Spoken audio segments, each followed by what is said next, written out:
110 of Coffee and Co-Read, your source for all things literary with Kristen and Catherine, where we believe there's nothing better than a hot coffee and an awesome book. Join us for our virtual book club where we take one book a month and dive into all of the drama, adventure, and romance we can find. Hey, Kristen. Hi, Catherine. So it's a new book month. New month book. And we're reading Kingdom of the Wicked by Kerri Maniscalco. So have you read any of her books, or what got you into this book, would you say? No, I have not. So I have actually had this book on my shelf for quite a while. And like, you know how you go out, you buy some books and you're like, yeah, that looks good, I'll read that. And then you put it on your shelf and then just like other things, you forget about it. Get more. Yeah. Like it just sits there and you're like, I'll get to it at some point. So it's been like that. Like I've seen it sitting on my shelf. I've heard whispers about it. I've heard people talking about it, which is sort of why I picked it up. And yeah, so we're finally doing it. Yeah. I on Libby listened to the audiobooks of her other series, Stalking Jack the Ripper. So there's 4 books in that series. So I listened to those on Libby. And then this book, when it came out, I listened to it on Libby too. But then I didn't pay enough attention to it to like be able to read the next book. Because like I kind of got confused by the end of it. And I was like, I must have missed something because I have no idea what the hell is going on anymore. So like it's almost like I'm reading it for the first time because I didn't listen well enough to actually understand the world. Yeah. But I really like her writing style. Like, so I hope we like this series. I'm sure we will. Yeah, I think I already told you that, like, I was reading it, and as I was reading it yesterday, I sort of get, vibes of another book series that I read that nobody, I'm sure, has ever heard of. It's called Vampire Girl by, is it, Kincaid and, Karpov Kinraid. And I don't actually think that's one person. I think it's a husband and a wife, and they like write together. Anyway, so it gives sort of those vibes to me. And I really liked that series. But again, it's not a popular series. I don't think people have ever heard of it before. That's fair. But it's really good. And yeah, so as I was reading it last night, I was like, oh, this kind of reminds me of this, because like sort of had this similar vibe of like the demon princes, like the princes of hell, and like them being named after sins and whatever. Yeah. Sounds good. And like obviously there's a girl involved and Vampire Girl. Yeah. Cool. Yeah. And anyway, so it was a good series. So if anyone's looking for something to read, it is pretty good. So, and I think I looked, it's like 99 cents on Amazon. So yeah. So anyway, so this episode also marks the beginning of our 3rd year podcasting. Yay. Yeah, so we have been doing this for 2 full years. That's what? 24 months. 24. Yeah, books. That it was taking me that long. It was 20. Holy cow, my math is bad. 24 books. So that's awesome. So we just want to thank everybody for tuning in. We really appreciate it. We like knowing that you guys are out there listening and hopefully enjoying what we're putting out. So thank you very much. Just a heads up, this is not a spoiler-free zone. because we don't know anything about the series, so we can't really spoil it, though. So let's keep that in mind. We won't be spoiling any other part of this series because we haven't read it. No, we will not. But it isn't a spoiler-free zone, so. And things might get saucy, but from what we've heard, they do not. So you can take that warning with a piece of salt. A piece of salt? So yeah, we're doing Kingdom of the Wicked by Kerri Maniscalco. So Kerri Maniscalco is the author of the Stalking Jack the Ripper Quartet, the Kingdom of the Wicked trilogy, and her newest series, The Princes of Sin, is set within the Kingdom of the Wicked universe, and it follows different princes, which sounds super interesting. And like I hope that we like these books enough that we like that series, because and those ones are definitely at new adult, and I'm pretty sure the next book in this series is also new adult. But the second book in the Princes of Sin series, Throne of Secrets, is being released September of this year, so that's exciting. So this is the first book of the Kingdom of the Wicked series. Came out in October of 2020, and it follows a set of twins in Palermo, Italy, as they learn magical secrets that deal with their family. So this is week 1. We are discussing chapters 1 to 12 today. And this book is interesting and fun because it has quotes sometimes starting the chapters, which I really appreciate. Yeah. I like when books do that, because you're like, what's going to happen that this is relevant? But also I find that with this book so far, a lot of the quotes are obvious. Mm-hmm. You know what I mean? You know how in some books there's a quote and you're like, what the fuck does this mean? Yeah. What is the purpose of this quote? Why? Yeah. But this one I find it's fairly straightforward to figure out what it means and why it's relevant. Yeah. Relevance. Yeah. Good word. So the opening quote for the entire book is one from Virgil. If I cannot bend the will of heaven, I shall move hell.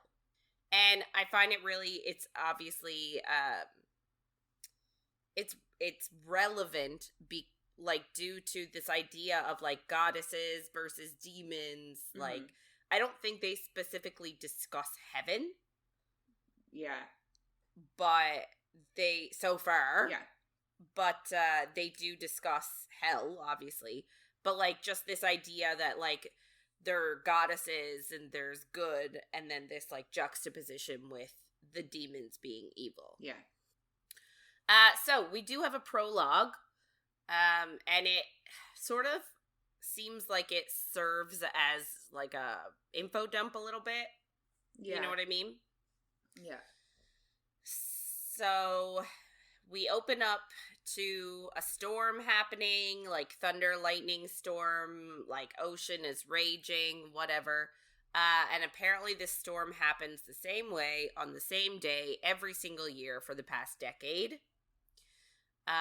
Apparently the devil is demanding a blood sacrifice for the power that's been stolen. Interesting. What does that mean? Yes. Maybe it'll come back at some point. Maybe it will. And apparently this isn't the first time that the devil has been cursed by witches. So we've got Nonna Maria sitting, and she is watching the twins as they sort of mutter protection charms. And their names are Vittoria and Emilia, and they are 8. And they're doing their little protection charms. So immediately we're getting sort of a magic vibe. It's like a vibe, yeah. It's also sort of, it's magic vibe, but it also is kind of is it real magic, or is it you're not really sure at this point? Yeah. It's interesting. Mm-hmm.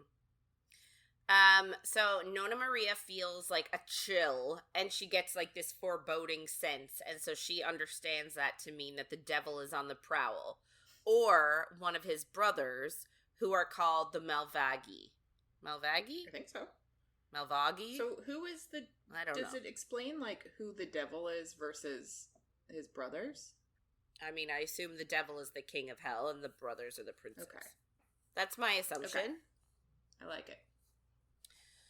I don't immediately, just from that thing, what I don't understand is, like, Nona Maria tells the girls a little bit further down that that the devil and the Malvagi are all locked away. So how are they on the prowl? Maybe they're allowed out once in a while. I don't understand. I don't know. It's just something to think about. But then she says, like, right after being like, oh, I can feel it, they're on the move, she says that they haven't been seen in ages or spoken of. And now they're just sort of reduced to bedtime stories to, like, frighten children into doing the right thing. So people don't actually believe in the Malvagi. I love that. I love when that's, like, the trope. I love that kind of thing. Like, nobody believes in it anymore. Until they come out of hiding and ruin everything. Right. So we then get that there are 7 princes of hell, which is common. Yeah. Right? There's always 7 princes of hell. I wonder if that's where that comes from. Where does that originate? I assume based on nothing, but, like, doesn't Dante have 7 levels of hell? Yes. So I assume that's why, but I obviously have no idea. Oh, okay. So this is from Wikipedia, so take from it what you will. Apparently, Peter Binsfield prepared a classification of demons in 1589 known as the Princes of Hell. And his demon classification was based on the 7 deadly sins, though it differed slightly from previous iterations discussing the 7 deadly sins. And he gave names. He, like, gave each demon, like, a name to go with the sin. So Lucifer is actually pride. Oh, yeah. Cool. Interesting. Yeah, right? Mammon is greed. Asmodeus, is lust. Leviathan is envy. Beelzebub is gluttony. Satan is wrath. And Belphegor is sloth. I thought Lucifer, Beelzebub, and Satan were all the same thing, but apparently they're not. In this classification. Interesting. The only things I know about hell and all of that shit is literally just from Supernatural. So, like, you're like, Leviathan. I'm like, yeah, that's exactly. Yeah. So funny. Anyway, so I think it might even come, like, all the way down from, like, biblical stuff. That makes sense. So, but I do, like, I feel like Dante must have gotten it from somewhere. It's a common 7. Yeah. Makes sense. Anyway. So, yeah. I guess it's an old trope, so if it ain't broke, don't fix it. So, obviously, so the 7 princes of hell, Nona Maria is worried that they will eventually find her. The girls are, like, rushing through their charms and sort of making, like, mistakes with the pronunciation and stuff, and she has to remind them to slow down, which, like, doesn't really make a difference to Vittoria, but Emilia listens. So, like, we're already sort of getting, like, which twin is the quote-unquote, like, good girl and which one is the quote-unquote bad girl, because, you know, in twins, there always has to be a good one and a bad one. Which is sort of, this is not a trope I enjoy. Yeah, me neither. And I'm not gonna lie, like, the first time when I did listen to this book originally, I kind of went into it and I didn't know what was gonna happen at all. And then when something happens, I was like, oh, this is who the book is about?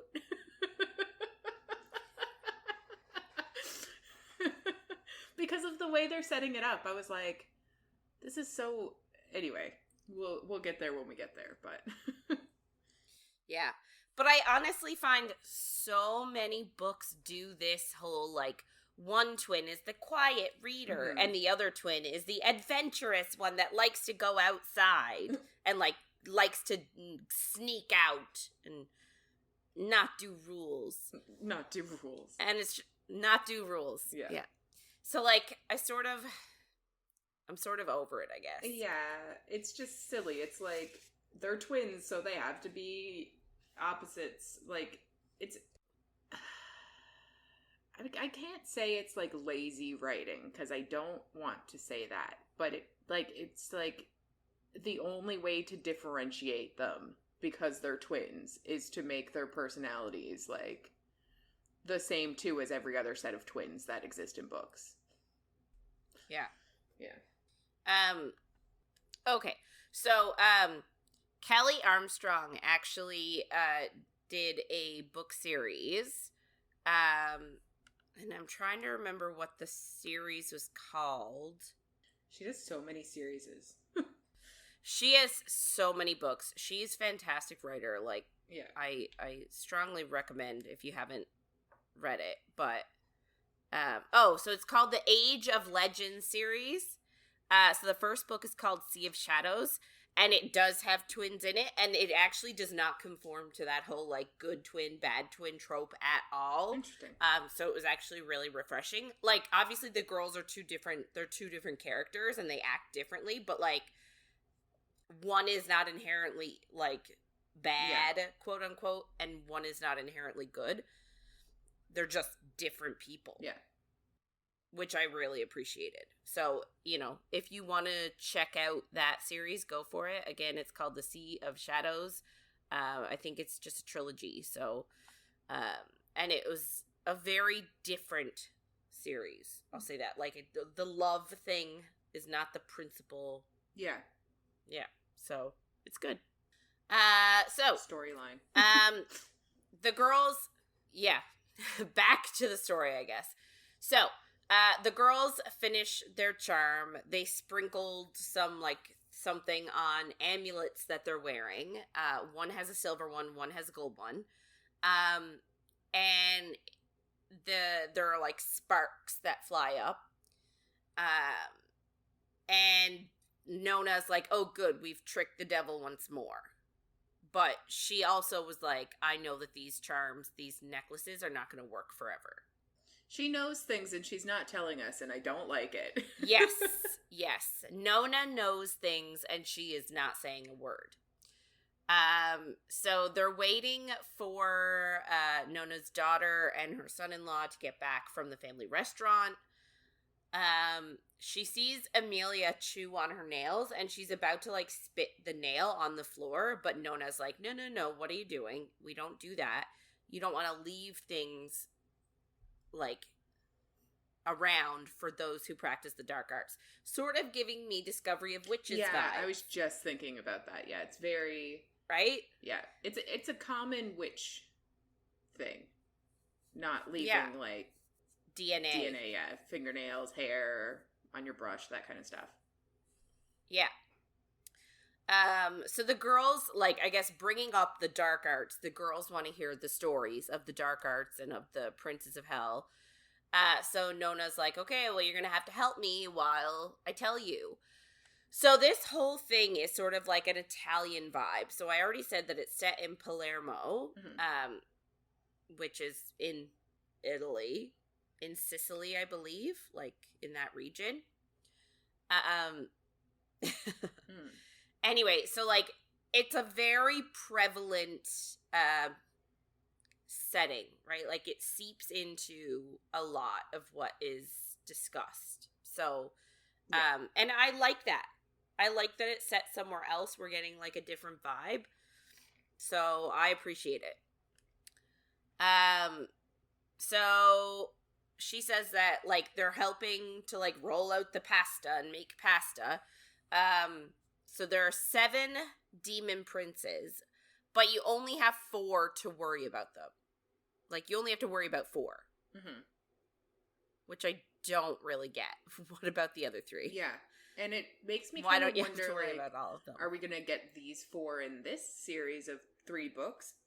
And maybe her other series that's set in the same world is about the 3 that nobody knows. I obviously have no idea, but to name these 4, I'm like, they must be coming up in this series. Yeah. So the only 4 you have to worry about are wrath, greed, envy, and pride. So apparently 1 will crave your blood, 1 will capture your heart, 1 will steal your soul, and 1 will take your life. So is it that order?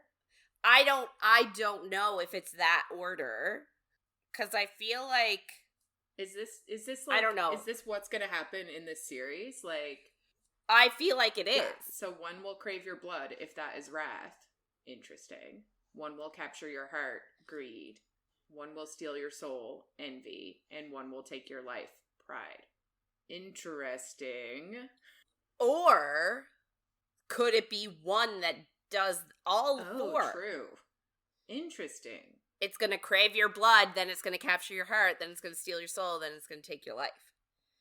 And, like, taking your life doesn't necessarily mean killing. Yeah. It could just be it takes the life that you currently have and exchanges it for something else. Yes.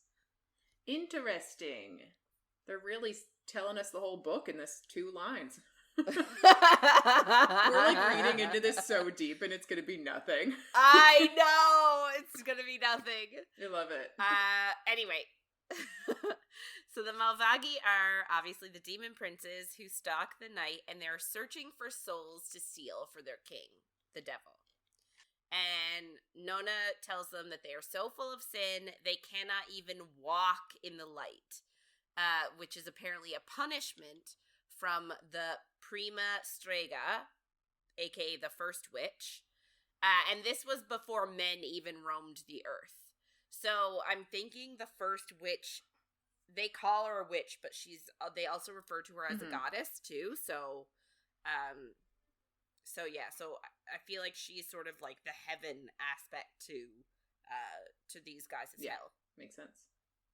So apparently they do look human, but they have black, red eyes. You know that, like, black, but it's sort of tinged red. And skin as hard as stone. Interesting. So, like, Twilight. Is it sparkly? Is it as sparkly as stone?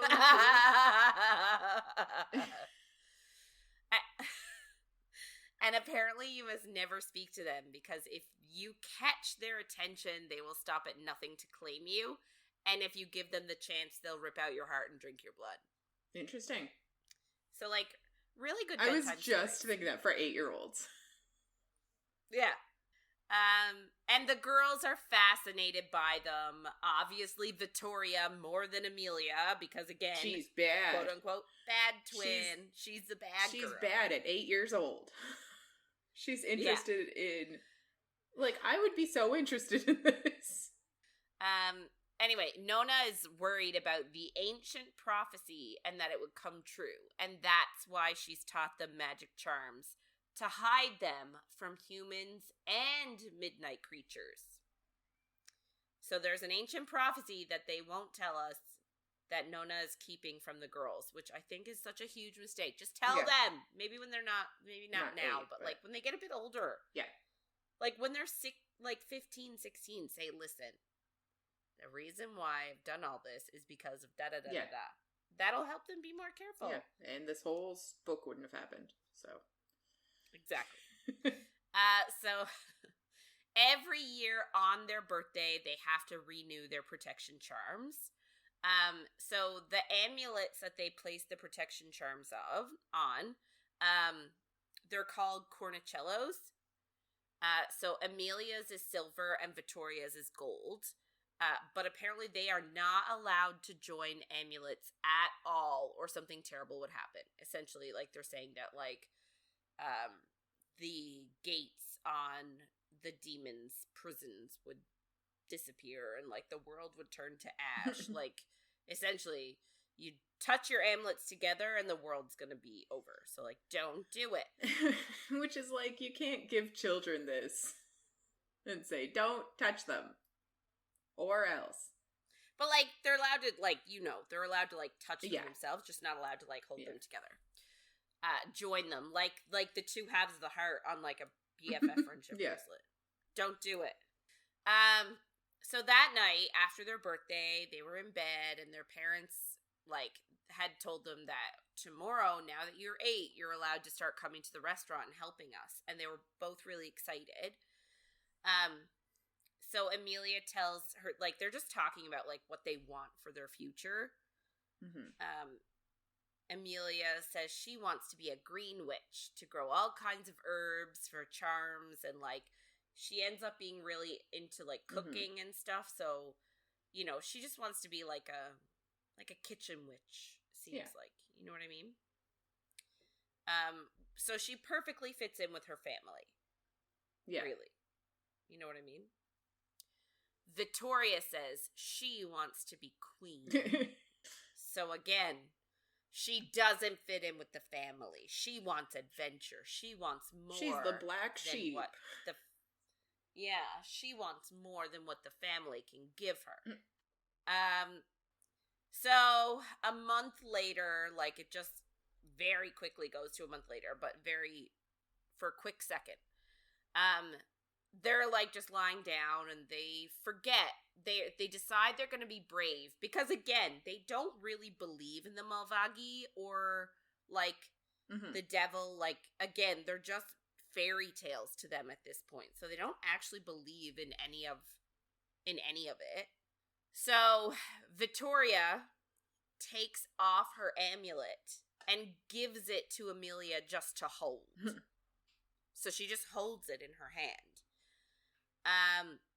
And it caused, like, a purple-black light to, like, explode from their amulets. So, like, she immediately drops it, and Victoria, like, shoves it back on. They're like, oh, shit. Don't tell But they don't say that, because they're 8. Yeah. They're like, oh, my God. So they literally choose to never speak of that incident again. They don't even acknowledge it to each other, because they're like, heck no. Like, they're like, we didn't do anything wrong. Yeah. So from that night on, Emilia was different. So because she had one amulet on and held the other, it gave her, like, a special power. So she said if she held onto her amulet and concentrated, she could see I don't speak Italian, lucicare. Yeah. It's like an aura around a person. And she could see it around everybody except for her and her sister. Interesting. So what does that mean? They don't have auras. Are they not human? Interesting. I don't know. Or are they just... No, that was my first thought. I kind of just assumed they were protected from people seeing their auras with their cornicellos. Oh, maybe. That's a good idea, too. Complete speculation. Yeah. So, although Victoria, like, never admitted if she also, like, gained anything or lost anything when she took off her cornicello, the, like, last line of the prologue is, this secret would prove deadly for one of them. So we're sort of getting the setup that one of the sisters is gonna die. It's a bit intense. It is a bit intense. So then we go 10 years later. It's Emilia's point of view. So they're at the restaurant, and Victoria is late for her shift. Bad girl. Of course she is. Bad. She's so bad.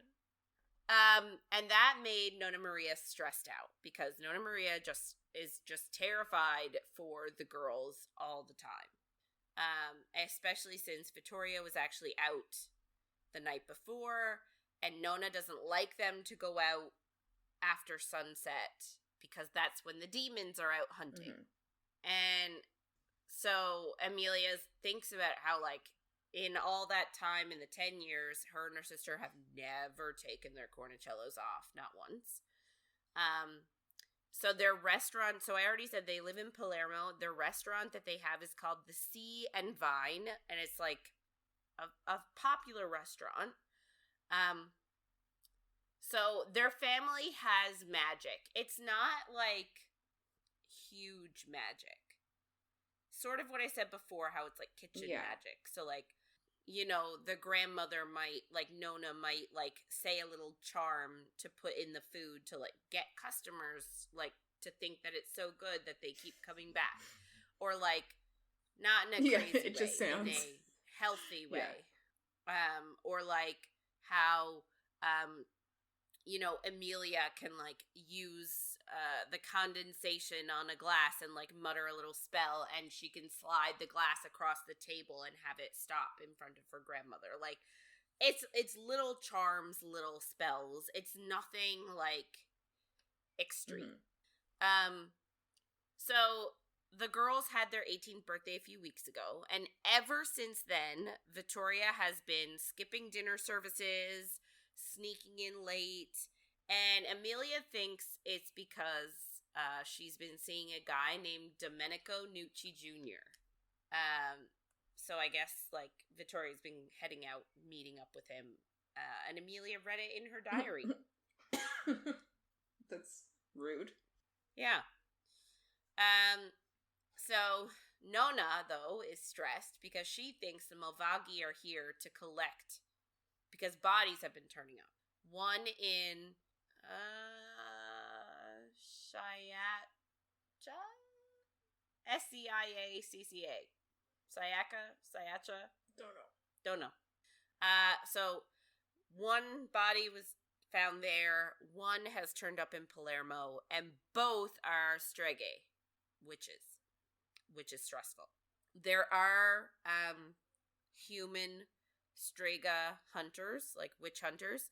So Emilia thinks, like, well, maybe they're the ones killing the witches, but Nona's like, no. She actually tells her of a legend, and this all came about because of a slip. Like, Nona accidentally brought up the bodies, and Emilia's like, what are you talking about? And they're like, oh, I don't want to tell you, but then they told her. So she says that the wicked, so the Malvaghi are also known as the wicked.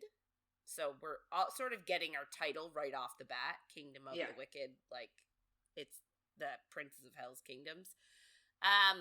So they will return to Sicily every few weeks to look for what was stolen from the devil. So something was taken from the devil. And it was apparently a blood debt. So they're trying to find and get back a blood debt. Yeah. So, like, obviously, Nona and the twins are involved in this blood debt. Well, Nona definitely is involved in this blood debt. We just don't know how far in. Also, like, that's my assumption. If they're finding bodies of witches, young women witches, you would think she'd be like, hey, guys, it doesn't matter who's killing them. Somebody is killing young women witches. That's why I'm worried. Like, she doesn't even have to tell them. She doesn't tell them anything, but, like, the fact that she was like, oops, I slipped up and told, like, you want them to be scared if they should be scared. Like, yep. Yeah, 100%.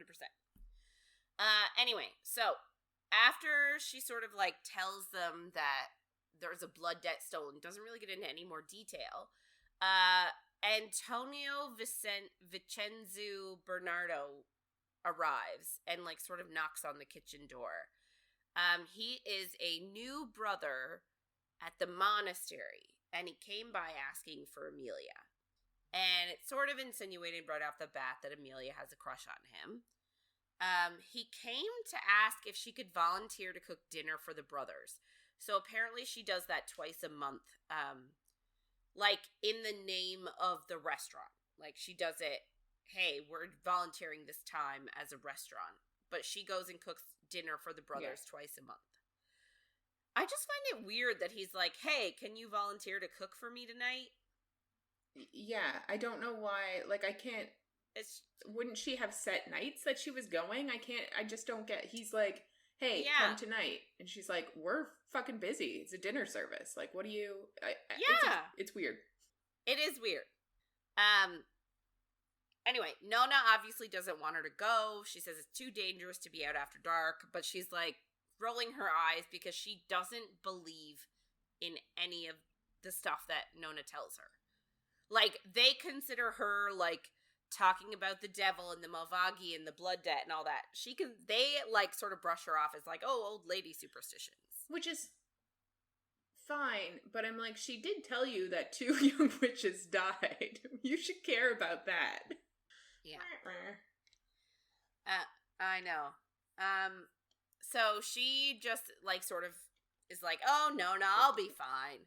And she grabs ingredients, put in stuff that she needs, puts it in a basket, and goes with Fratello Antonio.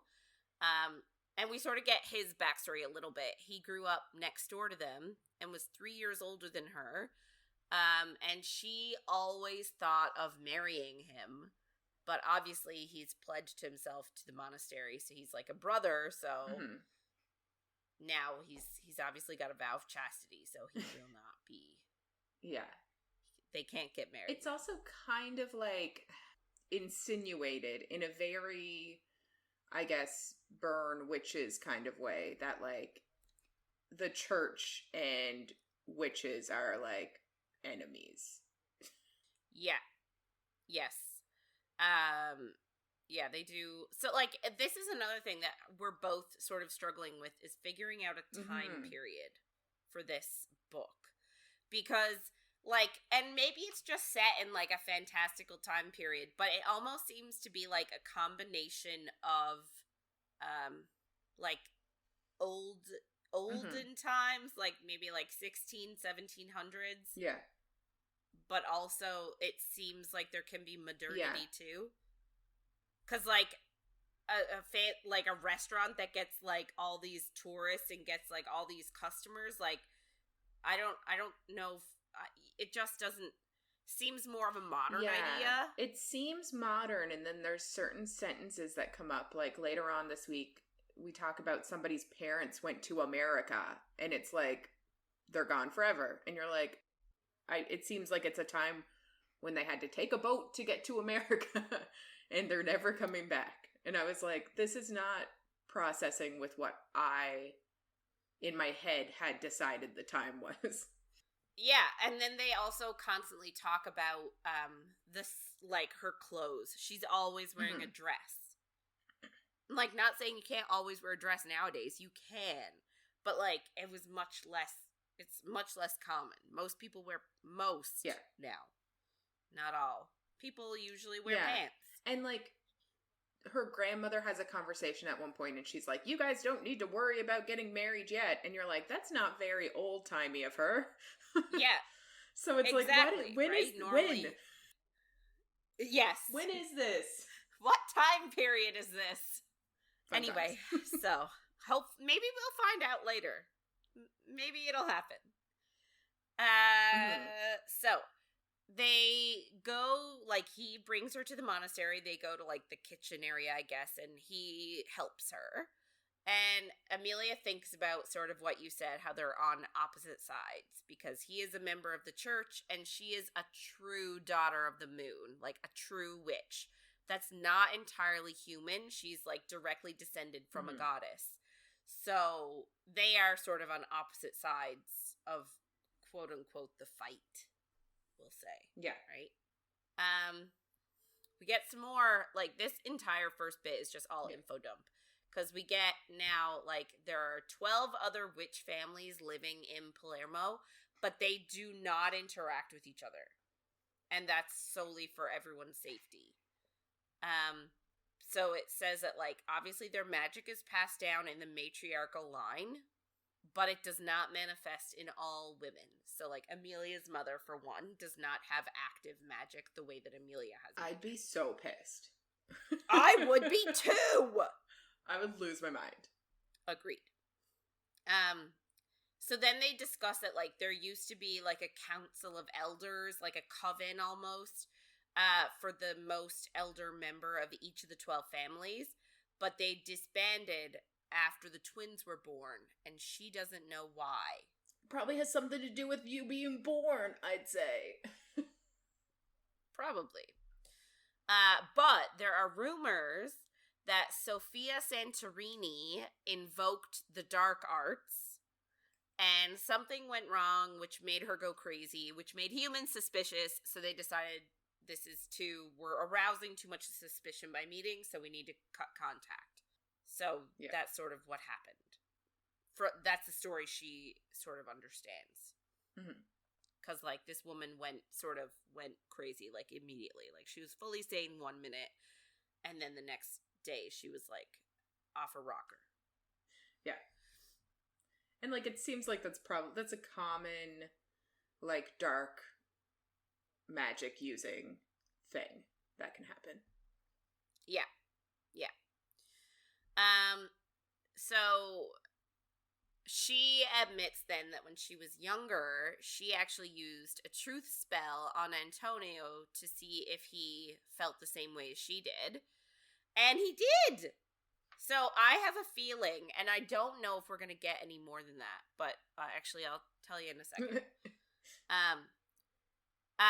But when she told Nona that Antonio likes me, like I did a truth spell, blah, blah, blah, Nona punished her, like made her like mop their house for like an hour or something like that.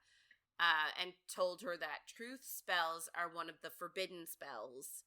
And essentially free will is like a basic law of nature and nothing to be trifled with. So, you know, the fact that she forced him to say something that he didn't want to say meant that she was tampering with his free will, which is a big no-no. So, obviously we're getting that her family is like on the light side of witches, right? They practice the light arts, not the dark ones. But after the whole thing with Sophia Santorini invoking the dark arts, for some reason, some of the coven after they disbanded, they did turn to the dark arts. So I don't think it's like super taboo to, like, I think if you're a light witch, then you look down on dark arts witches, but I don't think it's like a super taboo, like, oh my god, you're going to the dark arts, you're immediately evil. I don't think it's the same vibe. No, it doesn't seem like it. I think what they say is the only difference is that, like, the light arts just come from nature, but the dark arts, you have to, like, trade. You're always trading something for the spell or the power or whatever. Yeah. So, like, you have to give something to get something. And that doesn't necessarily mean something like you have to kill someone every time. No, I don't think it's not that extreme. So. Were you going to say, because I kind of have a feeling that, like, if she didn't do the truth spell on him, he never would have gone to the monastery. No, because she said she did it, like, a while ago. So I think she did it when she was, like, maybe, like, 13 or 14. You know what I mean? So, like, I don't even know if he remembers. Yeah, but I just feel like, she changed his free will in that moment, and that sparked things in his life to go a certain direction, so he ended up going, like, I feel like that is a crazy thing, but that's what I've decided is true, based on nothing. You know. Could be. Yeah, no, that is 100% valid. So, so apparently, like, some members of the coven turned to the dark arts after that event, but not Nona. Of course. We do learn a little bit more about Antonio. His mom died last year, and that's when he turned to the Brotherhood. I was thinking that maybe he was like, maybe he was something, there was something that he was going to do, or maybe he was preoccupied with thinking about her, or maybe he was going to do something for her, maybe he was finally about to, like, ask her out or something like that, and whatever his, like, negligence maybe caused his mother to die. Now he's atoning, and maybe that's why he's yeah, that's what I was thinking. Yeah. but your theory is also valid. If you have to give something to get something, it could also be like a combo of the two things. Like, that small butterfly effect from ages ago created his negligence that he's now atoning for. Yeah. We learn that, like, part of his job in the Brotherhood is he goes on trips to, like, quell rumors of shapeshifters. Like, he's got to, like, go to these small towns and be like, no, there are no shapeshifters. They don't exist. They're Which is why real. it's, like, clearly this is, like, a time before modern, I don't know. Like, there's no internet. There's no... technology like that. It's interesting. Yeah. Anyway, suddenly a hooded figure comes in the room and is, like, whispering heathens at them. And, like, it freaks Emilia out for a split second. And then the hooded figure, like, Antonio is, like, brandishing, like, a chopping knife, like a chef's knife, to be like, "Be gone, heathen!" And then it starts giggling, and turns out it's just Vittoria being scary. Funny. She's like, haha, you should have seen your face. Anyway, so Antonio leaves, and Vittoria teases Emilia about her crush on him, and, like, suggests that Antonio should leave the Brotherhood, and, like, she's like, there's more than one way to be, like, spiritual, if you know what I mean. Like, he can worship your body. Like, and Emilia's like, oh my god, you can't say those things. Like, she's really, of course, the good twin, so she's scandalized. Like, her face is getting all red. Yes, she's scandalized. Anyway, so that's that. Funny, I guess. So the girls go home and they have a drink, and Emilia warns Vittoria to be more careful. Because they're worried about, like, drawing attention towards witches, and Vittoria is just a person that stands out. Like, in a crowd, she stands out. And she tells Vittoria about a dream she had, about a voice whispering things that she didn't understand. And we're just left with that. Interesting. Yep. So the next day, there's a festival in town, so the restaurant is going to be, like, crazy busy. Vittoria wants to, like, go out that night after they close the restaurant, but Nona's like, no, dark, bad. And Nona mentions the importance again of keeping their amulets on, because if they removed them, it would free the devil and his Malvaghi, who've been imprisoned by the Prima. So again, how can they be out on the prowl if they're imprisoned? I don't understand anything.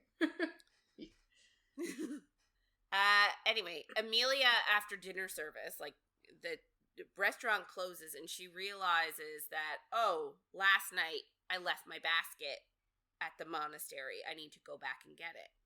Funny story. It's called the Capuchin Monastery. Like, the monkey. Oh. Like, you know, the little small ones that are cheeky? Yeah. The Capuchin monkeys, yeah. Cute. I mean, it's a little off. Like, why is there a monkey monastery in Italy? Don't know. I don't know. Anyway, so she walks down this hallway, and, like, one of the key features of this monastery is that they mummify dead brothers and then pose them to be standing vertical in this hallway. So her friend Claudia is actually one of the people that helps prepare them, who helps mummify the bodies. And, like, it creeps her out. Okay, so she feels like she's walking through this monastery, and it's completely empty because all of the brothers are gone doing, like, mission work because it's the festival. So, like, there's no one there. Convenient. And she says she feels like someone is staring at her. And, like, it feels creepy, and she, like, hears, like, a rustle. But then, so, like, she hears this rustle, and she's like, oh my god. But then she sees, like, a bird fly away, and she's like, oh, it was a bird. Silly me for being scared of a bird. So she grabs her basket, And she makes way to go home. She's like, I'm going to pick Victoria up from the festival, head home where it's safe and warm, and, like, read a good book. She's very into romance novels. So, again, this is something that's a little bit more modern. Like, I don't... Yeah. You know what I mean? Like, girls reading romance books. And, like, apparently they're decently smutty. Bad. Anyway, so she hears then a boot scrape. And she's like, well, that's definitely not a bird. And it's true. You are correct. She is. She does think that. And she says that something calls to her, something slow and insistent, like a feeling in the pit of her stomach that she can't shake. So she does, like, the feeling, the call, like, whatever's calling to her is, like, leading her in a certain direction. So she grabs the knife that was from her basket and heads towards whatever it is. And she comes across a room, and she, like, hides and sort of, like, looks in. And she sees a man. And she sort of says he looks like a Roman warrior, and he's really captivating. And she says that, like, she wouldn't even know he was there because he's so preternaturally still. Interesting. So, like, obviously he's not human. What? Anyway, so he's standing over a shroud. Like, a body covered in a shroud. And she thought that, like, maybe he's just a person saying goodbye to a lost love that died or something like that. Like, maybe it's a relative or something. She was, like, just going through the possibilities of what it could be. And she's like, maybe it's one of the witch girls that died, and maybe this guy was in love with her, maybe he's saying goodbye. And then she did think it was weird, though, that he burned time, because apparently that's, like, a witch thing to do, like a magic-y thing to do, because she can smell the time. Yeah. When suddenly, she says, the air felt wrong, and then she saw him put his hand above the heart of the body, and then he pulls his hand away, and his fingers are covered in blood, and then he licks them. So, like... Interesting. Yikes. It's not a normal thing that normal people do. It's not. So she's, like, holding on to her cornicello, and she looks at his aura, and it's, like, this black, dark violet, like, color with gold flecks in it, and it reminds her of her grandmother's, which is interesting. That is very interesting. I don't remember reading that part, because I didn't read it as well as I probably should have, but... Yeah. Wild. Yeah. Yeah, so she says it reminds her of her grandmother's, but his is, like, a lot more magnificent. Yeah. So maybe this person and her grandmother have a connection somehow. Woo! Oh my god. Do you think they had sex? Is that why you're getting Maybe. Yeah. Go grandma. Yeah. Anyway, so Emilia, like, she doesn't think that this is somebody supernatural at all, right? She just thinks it's somebody, like, desecrating a body. Yeah. So she yells out, stop! And, like, gets out of her hiding place because she's like, ew, you're licking blood, you're desecrating a body. Yeah. Like, get out of here. He jumps back at being caught, and she's like, if you, like, keep doing what you're doing, I'm gonna scream and wake every fratello in this monastery. Even though she's already said to us, there's no one there. Yeah. But, like, she's like, well, he doesn't know that. Yeah. She also thinks about the piece of moon-blessed chalk in her pocket. She can use it to draw a protection circle if she needs to. So apparently she frequently carries moon-blessed chalk in it's like an inner lined pocket. It's not like an outer pocket. Yeah. And, like, she says that he stares at her chest like she was another delicacy. Interesting. And yes. And she's, like, offended. She's like, he literally just like, licked blood off of that one, and now he's staring at me? Like, dude, chill the beans. And then he calls her a liar. I guess he can tell that there are no fratellos here. But then he just runs away. Yeah, it's he doesn't engage further. He's like, I'm out, and he's gone. Yeah. So he left his dagger behind, and she picks it up and sees that it's a gold snake with lavender eyes, which is actually on the cover of the book. So, important. Interesting. I didn't connect that, but good job. She notices that the room is not one of the normal burial rooms that the Fratellos use. And she says that the air feels stale and musty, like as if the room has just been unsealed after a long time. Mm-hmm. So I thought this was going to be a lot more prevalent than, and maybe it'll end up coming up again later, but I thought that was a really interesting detail that we don't really get answers for yet. Yeah. That's weird. You'd think it would have come up by now, hey? Because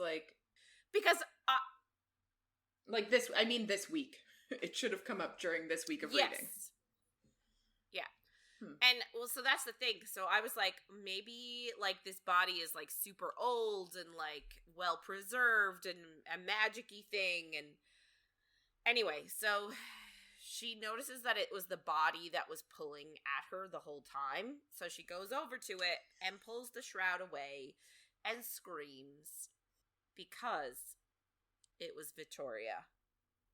I was shocked. So I kind of was too, actually, because when she said it was like, and maybe it's just because I forgot she was a twin for a moment, because, like, Vittoria hasn't really played.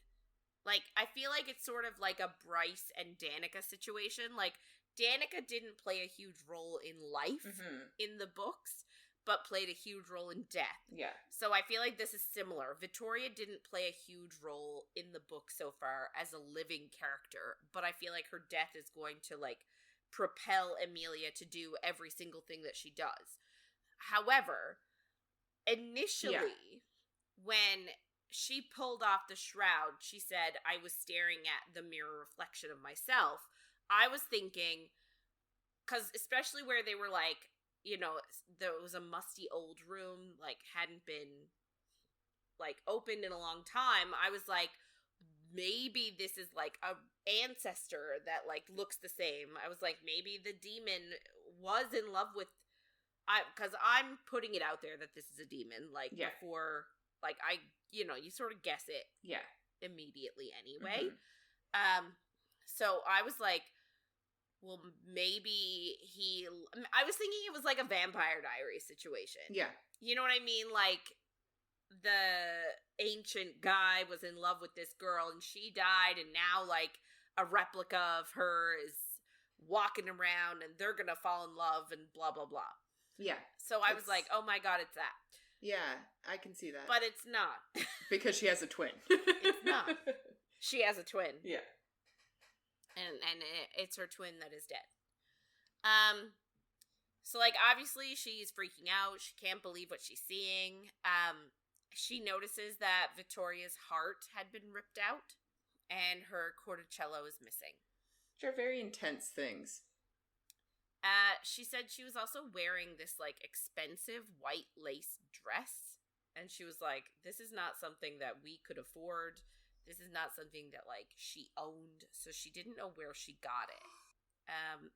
So, like, blood was obviously dripping out of her body because her heart had been ripped out, and Emilia was, like, covered with it.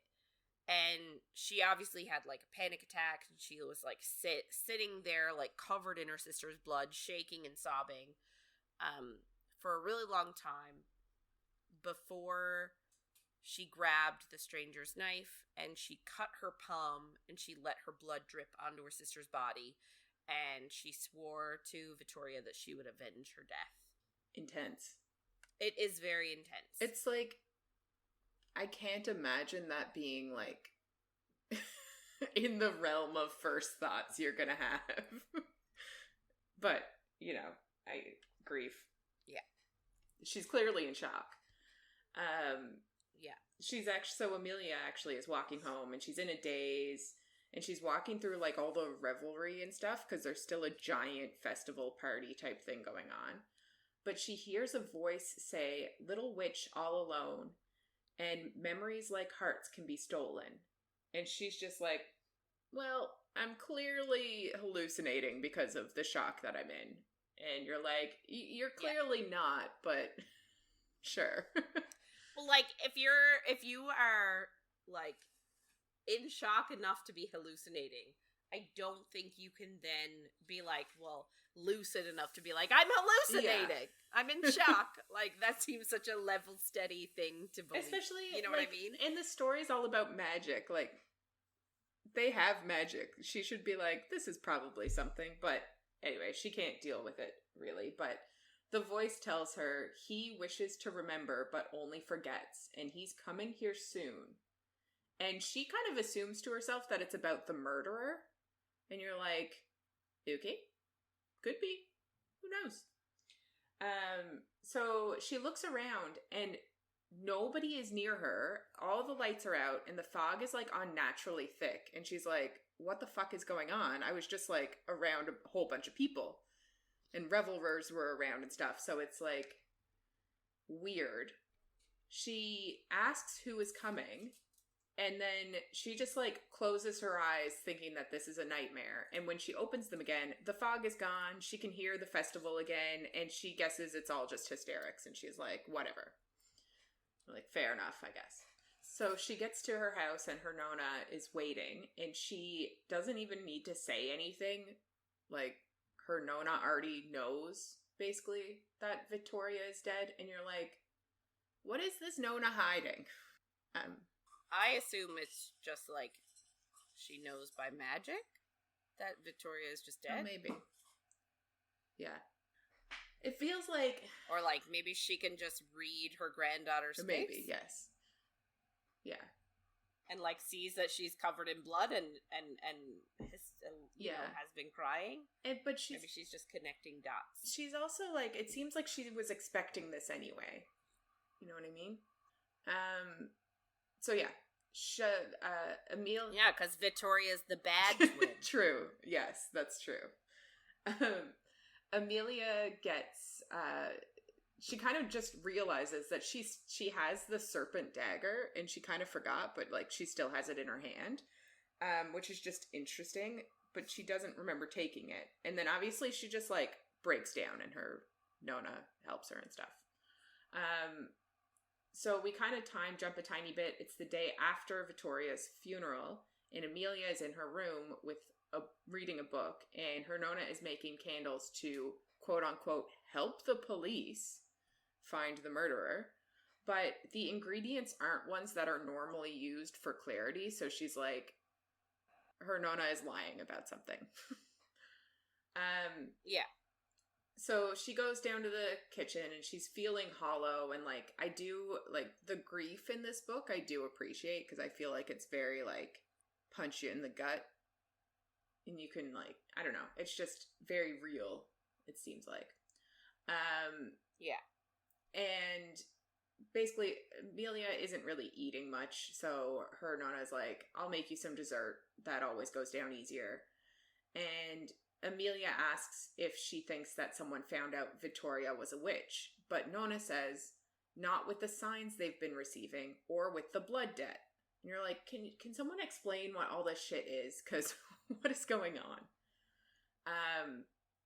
But Nona says they don't know if the wicked cursed the witches, or if the witches cursed the wicked, but a warning came. When witch blood spills across Sicily, take your daughters and hide. The Malvagi have arrived.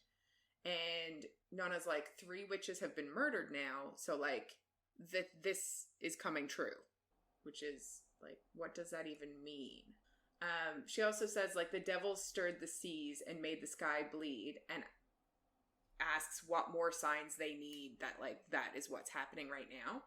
And Emilia is, like, super frustrated with all these myths, like we kind of said before. She doesn't think that it's real, and she's like, it must have been a stranger that killed Victoria, and it must have been, like, a witch hunter, because that's the only thing that makes sense. Yeah. Like, it was a human. She's adamant about that. Yeah, she doesn't she doesn't think that the guy that she one thinks that the guy she encountered is the one who killed her, and she doesn't, and she thinks he's just a weirdo human. Yeah. But like, I feel like this whole witch hunter business is just like a red herring. Like, yeah, I don't know. Like, she goes to it so quickly and like doesn't even think of other possibilities. Yeah, it's weird. Emilia then thinks like someone must have found out, and I quote, "A woman with a little power was terrifying to some." And I love that line because I'm like, yeah, it's so true. But she does assume that it was just like somebody killed her because she was a witch, and she doesn't know how to tell the police that without them thinking that she is also a witch. Like, she'd kind of implicate herself by saying that. Yeah. And she obviously, like, she wants to know why Vittoria was killed. And she wants to know what she was doing at the monastery, because, like, she doesn't normally go there. And she was there 2 nights now. So, like, there's a lot of questions. So she's obviously super upset, and her Nonna tells her to let it go and that the goddess will take their vengeance, and the first witch has a plan for the Malvagi, and her family needs her. But Emilia's very caught up on, like, Vittoria deserves justice, so, like, she's very vengeance driven at the moment. Vengeful. Yes. So her Nonna is, like, trying to get her to let it go, and I'm like, it's only been a few days. Like, I don't really know. I don't feel like this is the best plan, but her Nonna tells her not to knock on doors best left closed, and to find forgiveness and acceptance, or darkness will seep in and destroy her. And you're like, interesting. So Emilia goes upstairs, and she thinks back to Vittoria's body and the white dress she was wearing, and she wonders if Vittoria had planned to marry Domenico, and, like, that's why she was dressed like that. And you're like, that's interesting theory. And she thinks too, like, where did her cornicello go? Did she take it off before she was murdered, or did the murderer take it? Like, what is the order of losing that? Do you know what? I almost wonder if, like, the Nonna seems to... Not that she obviously didn't love Vittoria, because she did, but she seems to bounce back very quickly from this. I wonder if, like, this is part of the if she knew this was going to happen. I feel like she did. Like, did she know that Vittoria was going to die and sort of had made her peace with it ages ago? Yeah. I feel like she must have. Like, I feel like that has to be part of the prophecy. And it also makes me wonder, like, I know there's a body, but I'm like, I don't understand these princes of hell. Like, if you die, can you go to hell? Like, is she gone forever? Like, where do you go when you die? Oh, yeah. So I kind of wonder if, like, she might come back into the story somehow. I don't even know. I don't really understand this whole, like, hell world. Like, if it's just demons there, or... Anyway. We'll see. Many theories. So she starts thinking of the man that she saw and of the unique knife that she kept from him. And she's like, I'm going to use this to find him. She's like, cool, I've got a plan. So 3 weeks pass, and Emilia is, like, dead set on vengeance. She couldn't find anyone who knew anything about the blade or recognized the man, and she's filling with wrath. And you're like, that seems like a word that you probably shouldn't be using. Well, it's a choice, considering. She also started praying to the goddess of death and fury and making promises that, like, she'll give the goddess anything she wants if she can only find this man that was standing over Vittoria, who she assumes is the killer. So one night she's home after working in the restaurant, and she thinks, like, the police have tied Vittoria's murders to the other women that were murdered who are also witches, and all of their hearts were missing, which is odd. But the police haven't figured out anything else, and she's kind of just like... There was another good line here, I didn't write it down, but it's about how, like, to men, the death of women isn't a huge deal. And they're like kind of business as normal. Yes. Like, I love the strong feminism in this book, but it's like so real. Yeah.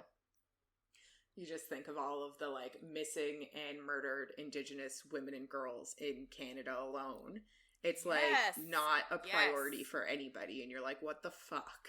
Anyway, you know. As if some people have more inherent value than others. It's ridiculous. Yeah. So I like that she is calling it out in this. So she's home, and her Nona tells her that Claudia came by, and Emilia thinks to herself that she's been avoiding Claudia, who is apparently her lifelong friend, even though they're both witches, and they aren't supposed to like mingle because you shouldn't have too many witches together. And Claudia's family actually does dark magic, so like even more of a reason that she shouldn't be hanging out with her. But she's just been avoiding her because she's isolating herself after Victoria died. Yeah. So Emilia goes to bed, and she ends up knocking over a glass of water, and it goes over a spot that she forgot is where Victoria hid her diary. So like she pulls up the floorboard, and like her diary, love letters, perfume, and other trinkets are in there. And she sees a gambling chip with a frog and 2 black rolled up pieces of parchment. So she unrolls those, and she notices they're from a grimoire that she's never seen. And there's like lists of ingredients and instructions in Italian. And she doesn't know what the spell is for, but she's like, that's interesting. And then she grabs Victoria's diary, and she's kind of wary about reading it because she doesn't want to violate her sister after her sister's already been violated so much through her death and everything. But she read her diary like a week before she died. So you're like, you can't be that against it. Yeah. And then she thinks of what her sister would do in this situation, and she kind of thinks like that a lot. I find like it's a theme of like, she'll think like, oh, what would Victoria do here? And she thinks like Victoria would take any risk and would do anything for her family. So like she would read it for sure. Yeah. So she goes to open it, but the pages are stuck together. So she whispers an enchantment, and she throws some salt for luck, and she can see blue and purple lines, and it's like the making of this, like you can see the like, I guess, the lines of the spell that are keeping it closed. It sounds super interesting and cool. Oh, okay. Yeah. But yeah, so they're blue and purple. I don't know what that means. But she thinks like Victoria must have used dark magic on it, because nothing that she knows how to do can open this diary. And Emilia doesn't know anything about dark magic other than there's a payment demanded always. So like, I think you kind of said that earlier. Yeah. So she thinks about Claudia again, because she was just mentioned. And apparently Claudia's aunt and guardian, and this is where like her parents left for America, and you're like, forever? I don't understand, but whatever. So, but it also said they left separately. Yeah. Like they went one after the other. So like one went first, then the other went. It's weird. But like again, but I also feel like that doesn't necessarily signify any specific time period, because like maybe the one parent went to get like permanent resident status, and like you gotta like, because you have to do that before you can get your family to come over, but maybe like one of them wasn't enough, so maybe the other one had to go over. Maybe they just moved to America and they didn't want to interrupt Claudia's schooling. Maybe like they wanted her to keep training. Maybe they didn't want to remove her from everything she knew. Like, it's kind of weird though, because of the way it's worded. I think they're like, so Caroline is her aunt. Like, I think it says like Caroline took her in after her parents left, and you're like, did they just not have a plan for her and leave? And like maybe one parent went and something happened to them, and the other was like, I need to go too. Like, it could be something like that, but it was just worded weirdly. Anyway, just more confusion, but that's fine. So she thinks, obviously, like, they do dark magic, so maybe Caroline will be able to break the spell on the diary. So she rushes to the market and catches Caroline. So she pulls out the diary, and the parchment that she brought, and Caroline tells her that nothing in this realm will open it, basically, and put it back where she found it because its presence calls them, and the wicked want to find this diary. So you're like, interesting. She shows Caroline the black pages too, and Caroline says that like it's a summoning spell, and she asks Emilia if Victoria was trying to control a demon, but Amelia's just like, all demons are trapped in hell. And Caroline is like, is that what your Nona's been teaching you? So she basically tells her, like, lower level demons can be summoned with the spell she has in her hands, and sometimes they trade information for favors. And she also says, to summon a prince, you'd need an object from the prince, which is just an interesting tidbit that we're getting. But she warns Emilia away from it, because, like, Emilia's the good twin, so she shouldn't be, like, diving into dark magic. But she kind of says, like, it's likely that her sister summoned a demon, and that, like, demons do nothing without a bargain in place. So, like, she had to have given the demon something in return. So she... Yeah, but she just assumes that she summoned a demon to bind her diary for her. Like, that's the assumption, that, hey, she summoned this demon so that she could put a spell on this, so that the demon would put a spell on this diary so that nobody could read it except especially Emilia, because she had looked at it the week before, basically. Yeah. And, like, they're assuming it's a lower level demon. Like, it's not some crazy demon or anything. Yeah. So, yeah. So she decides... Emilia decides that she's going to summon a demon the next night and ask it to open the diary in return for a small favor. She's like, that's a good plan. So she... Sure it is, kid. She gets all the supplies that she needs during the supper service at the restaurant, which is, like, super convenient. And she thinks of how her Nona warned them of the wicked, but her twin's death came from, like, a privileged and arrogant rich man. So, like, she's like, they're the real problem. It's not the wicked that are the problem. And you're like, damn, I just love her. Yeah, because, again, she still thinks that the guy that was standing over her sister's body was a normal guy. But she was like, he was so well dressed. So, like, obviously, he's a rich guy. And, like, oh, Vittoria was wearing an expensive lace dress. So he probably gave it to her. And, I don't think it was very smart. Yeah, I agree. But I guess if your whole life you're being told these stories, you're not going to believe they're true. It's like, I don't know. So Emilia also decides that she's going to make 2 deals with the demon. One will be to open the diary, and one will be to locate the man, which is interesting.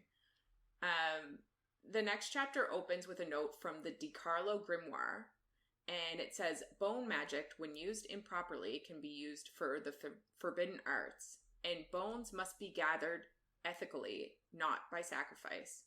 And to harness the power, create a bone circle with herbs and intent. And I feel like intent is important. So that night, she's out to a cavern near the ocean to summon a demon, and she's obviously solely focused on her twin's murder, and, like, she is all consumed by this. Like, she's given up any of the things that she enjoyed before in life. Like, she doesn't cook anymore like she used to and invent recipes, and she doesn't really read her steamy romance books as much anymore. They kind of tell us, like, how you do this spell. Like, you need to alternate candles, fresh ferns, and animal bones in, like, a circle. And she also has some animal blood and some gold that she needs. So she says she's going to use the serpent dagger for the gold. So she needs to then invite the demon in using Latin, which is their native tongue. And then the circle should hold a lesser demon. And, like, the spell is also based on the witch's intent, which she's kind of worried about because she knows that she's there with, like, vengeance on her mind and wrath in her heart and stuff. So she has to choose the words herself to invite the demon in. And like, she chooses the words bound forever in eternal protection. And you're like, this could never go wrong. So she makes the circle and she only has... But doesn't she also say though that like she's not great at Latin?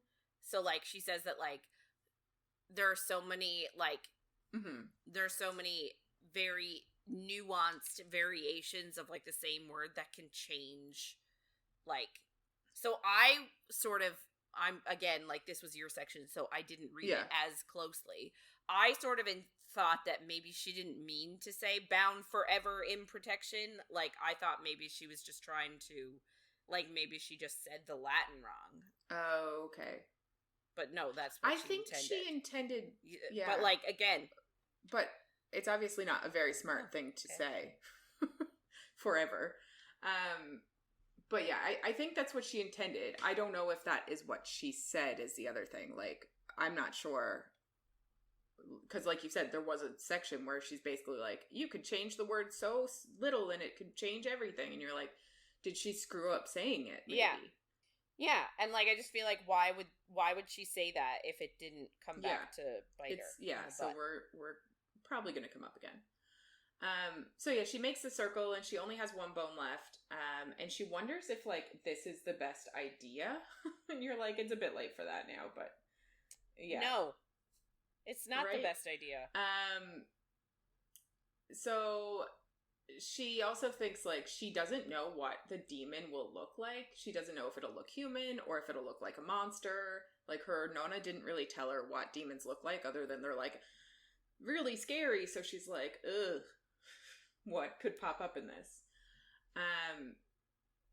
So she does put the last bone. Yeah, she's like, oh my god, what if it has like horns? So she does put the last bone down, and like everything goes silent, and then like hundreds of bats come flying at her and like clawing at her, and she ends up breaking the jar of animal blood, and like the bats leave, and I'm like guessing the bats just leave because they're like, what the fuck is going on? Because everything went silent when she put the bone down. Because, like, I think the bats were just in the cavern. I don't really think it's, other than, like, being an ill omen, I don't really know if they're... Is it Yeah. Is it an ill omen? Well, they attacked her, and they broke the animal blood. I guess. Those poor little baddies. Yeah, they're just trying to get out of there, because they're like, what the fuck is going on? It's like, we don't want to be around when a demon gets summoned. And, like, the blood is all around the circle. None of it went inside, which is where the blood is supposed to go. Because, like, the blood is supposed to entice the demon to agree to come. So she's like, shit, how am I going to do this now? And she doesn't have time to go back to the restaurant to get more blood.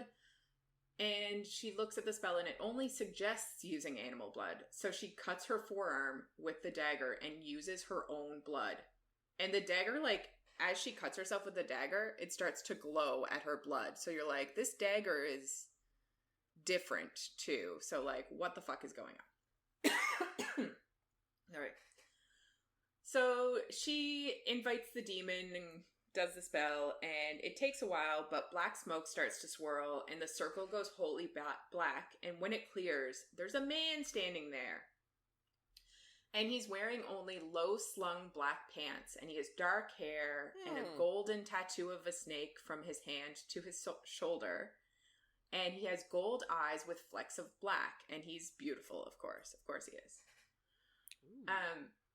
Ooh. It's interesting, because she thinks that even though Nona told her their eyes would be tinged in red, she knows what he is, and she says, like, it's impossible, but he is... one of the wicked. And you're like, she can tell here, but she couldn't tell early. Okay, sure. She holds her cornicello then, and she sees his Luke care. I don't know. Luchicari? Sure. Is what I've been... Sorry. No idea.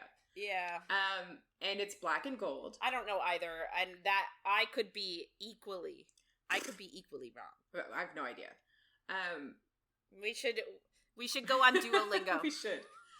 So yeah, she sees his Luchikari, his aura, and it's black and gold, and she thinks she's only seen it once before, and she grabs his dagger and says that she's going to kill him, and then lunges.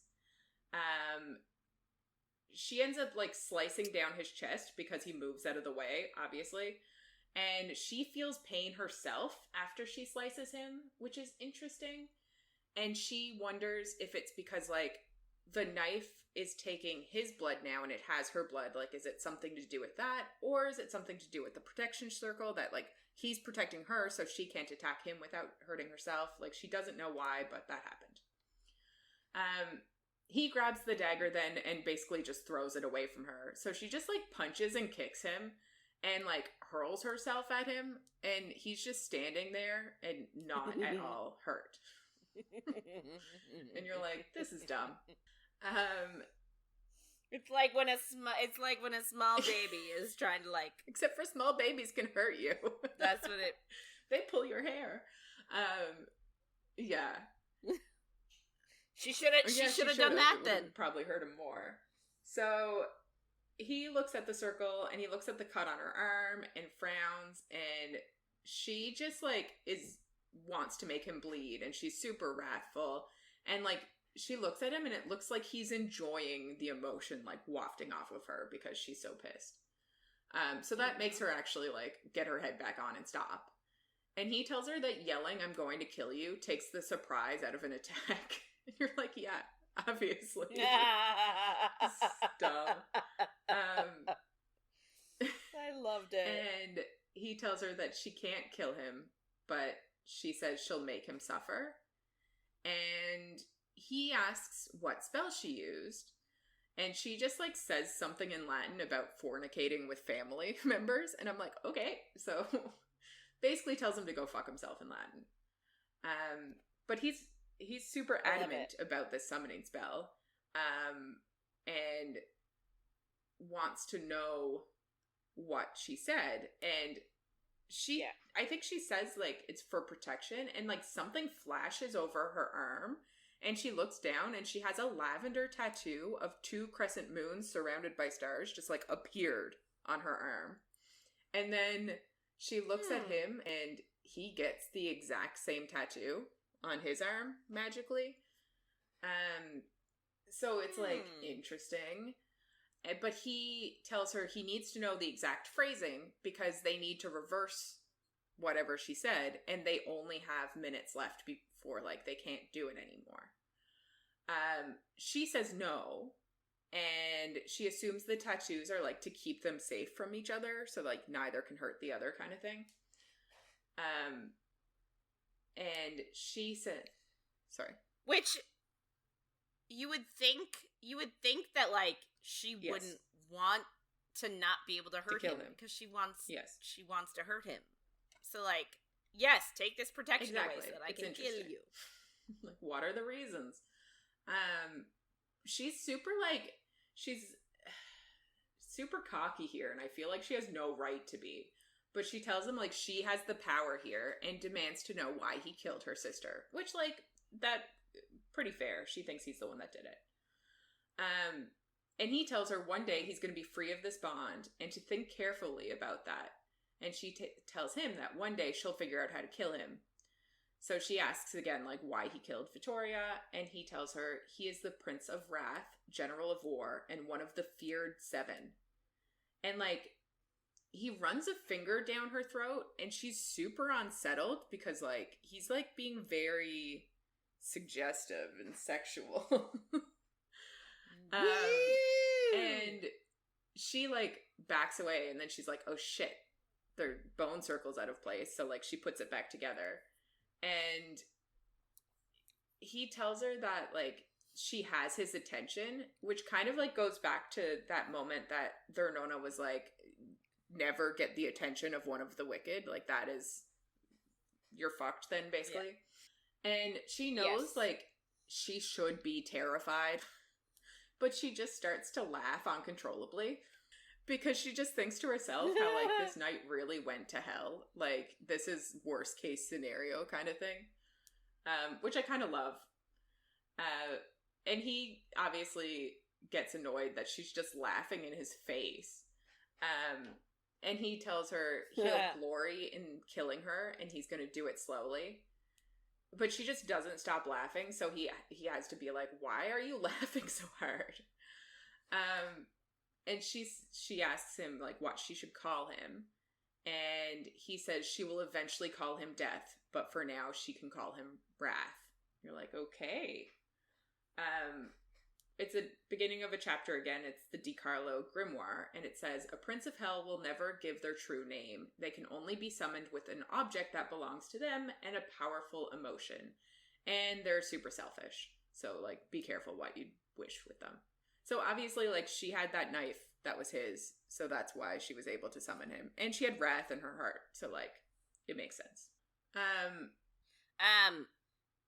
But, too, we gotta, like, I didn't realize this right away, but their last name is DiCarlo, so, like, this is their family grimoire that we're reading from when we get all this information. Like, I wonder if she has access to it.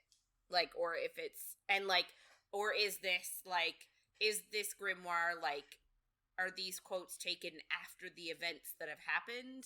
Like, sort of like, you know how, like, Iron Flame and Fourth Wing, like, it's being, we're getting, like, the stuff that Nemesis has transcribed after?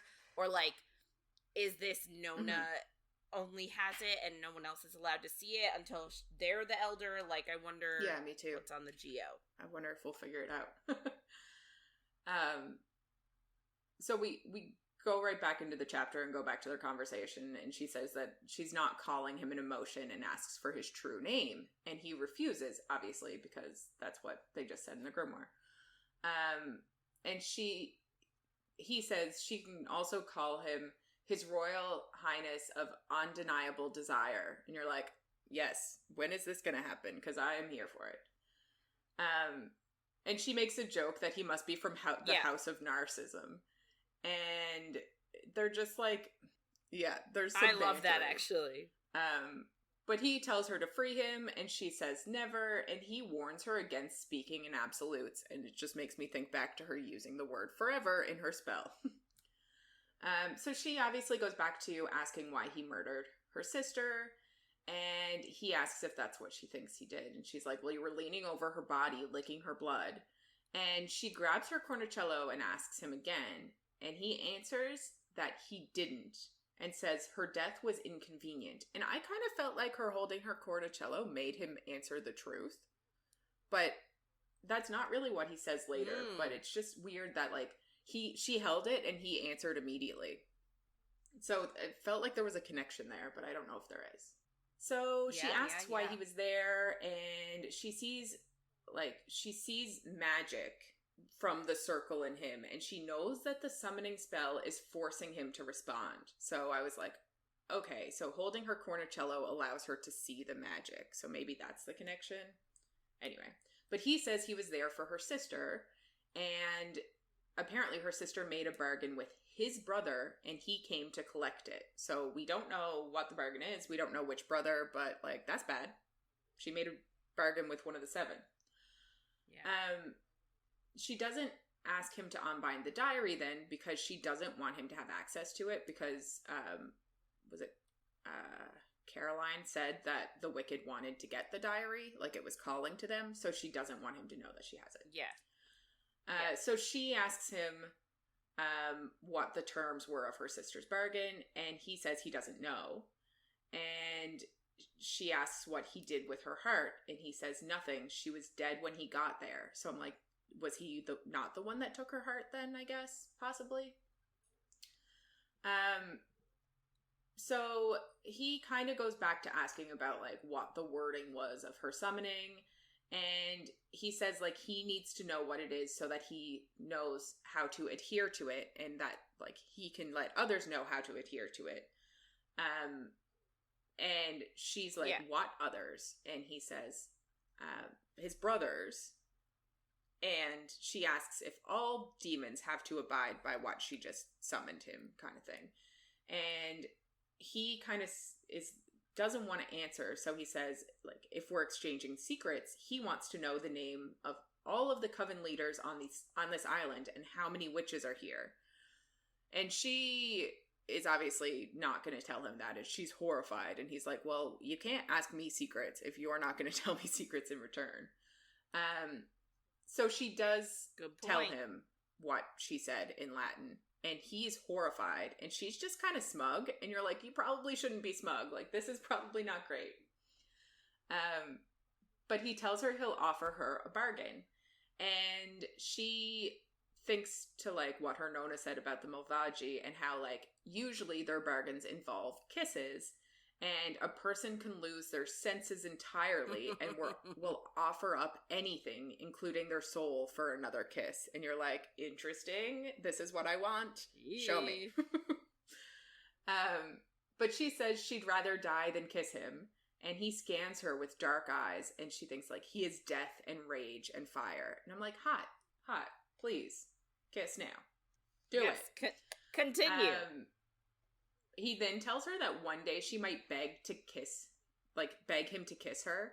And she thinks he smells like mint and summer days. And it's just always interesting, like, when a female main character notices the smell of a male main character, you're like, they're together. It's gonna be it. Yeah. But yeah, he tells her she'll bow to temptation, and she, like, imagines this a moment, and I'm like, I don't know if she imagines it or if he, like, puts it in her head, but I still love it. But it's him pushing her against the wall of the cavern and kissing her, and I'm like, yes, I need it. Thank you. More. Ooh. Then he gets, like, super close to her and, like, with his lips basically on her throat, and says that she'd need to be the last creature in all of the realms for him to want her, and even then he'd have to think about it. And you're like, damn. Like, this is enemies to lovers is what I'm getting. We'll see. Yeah, I love it. Then he tells her, like, his bargain, what he's offering her, is a blood trade. Interesting. So then we get the beginning of another chapter, and the grimoire warns never to enter into a demon deal, especially with a Malvagi, because their lies are like poison. You're like, okay, that's good to know. So he just asks if she accepts this blood trade thing, and she's like, what the fuck is it? Like, I'm not gonna just accept it. This is crazy. But he tells her that it's a spell, because, like, he now, because of what she used in her Latin, he has to protect her, not just from himself, but from others, and a blood bond between them will let other demons know that she's part of his house, so that they don't maim her too terribly. And she just says no, and she says she doesn't plan on summoning other demons, and he's bound until she releases him, so, like, she doesn't need his protection from other demons. And he tells her he's bound for 3 days by this protective charm, not forever. And that the blood trade will also let him know when she's in danger to help him carry out his side of protecting her. He asks her, too, if this is, like, her first summoning spell, and says to do them a favor and not agree, so that he isn't bound to an incompetent fledgling for eternity. And you're like, damn. But I love so him. catty. Already, I'm like, yes. She asks him, like, with this bond between them, would he come when she calls? And he says no, he would only come when she needs him, which is an interesting distinction. And she kind of thinks, like, having him as a guardian angel. Could that be sexually? Fuck, maybe. I wish. Wouldn't that be convenient? Like, every time you're like, oh, I'm in need, and he's like, I'm here. I hope so. She thinks having him as a guardian angel may not be all that bad. And you're like, obviously, like, if this guy's protecting you. Also, there's someone murdering people. Even if it is just a witch hunter, like, why do we not think that this person's gonna go after you? They killed your twin. Anyway.